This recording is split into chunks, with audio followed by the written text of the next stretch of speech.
early May, I was out of town, and that's when Pastor Mike had announced that he was releasing the Marriage Made Easy in 31 Days book. And I had a brother in the church call me right after service, dude, you got to get this book, because Pastor Mike had specifically said, even if your spouse is not in the home with you, get the book, send them a copy, and you do your part.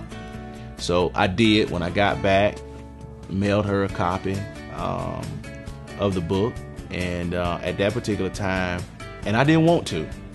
I was literally doing it because Pastor Mike said do it, because it was like 30 days, 45 days out from the divorce hearing. It was already set at that particular time. And so I'm like, flesh trying to rise up like, man, this thing over. You know what I mean? But there was something on the inside of me saying, no, it ain't, which we know clearly what that is. I started the book, and about day 12 or 13, I quit. I said, man, I give up. And again, I had guys of this ministry that no, you're not going to give up. I was sending her emails with what I thought about the text itself.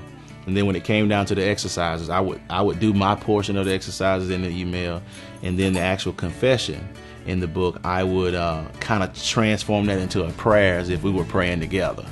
And I would send it to her. So the emails, day 1, day 2, each email. Each email. And about a 10-day lapse from the day I quit till the day I decided to start back up. And so I took a day off from work.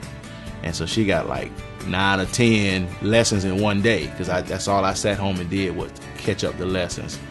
And I started it from there. And that's when I started actually paying attention to it.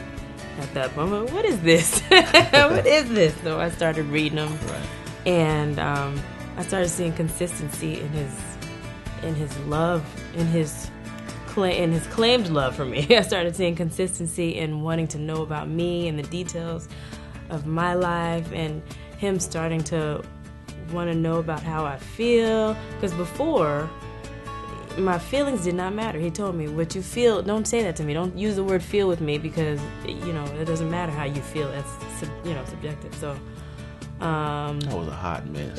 Go ahead. so I'm like, okay, I'm feeling like he wants to know what I'm thinking, what I'm feeling, and that was important for me. And so that consistency was so good. Yeah. And then the grand finale, 2 days before the divorce hearing, we threw my son a birthday party in Ohio. So I went up, and a good friend of this ministry of mine that had been in faith with me the whole time, Chris Brown, went with me. And we showed up at the birthday party, and she certainly wasn't expecting Chris.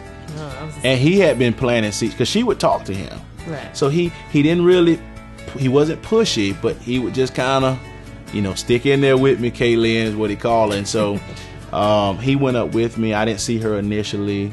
But he went to her. Chris went to her, and that's when she told him. I told him first. I said, yeah. Look, I'm not going through with it. And he got emotional on me, and I'm like, okay, I got a birthday party to run. I can't cry with you. But right. Canceled it. And so I stayed until that Tuesday, a couple days, and by the time I left, she was ready to pack and move with me. Yeah. I think it was a blessing that Pastor Mike did 3 chapters on communication. I think that was probably my biggest problem.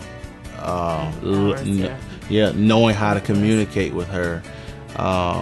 So I think the communication chapters was the biggest help for me. Let me just say, these last couple of weeks have been absolutely phenomenal. Yes. Yeah. It's refreshing. Like, our relationship is refreshingly new. I love it.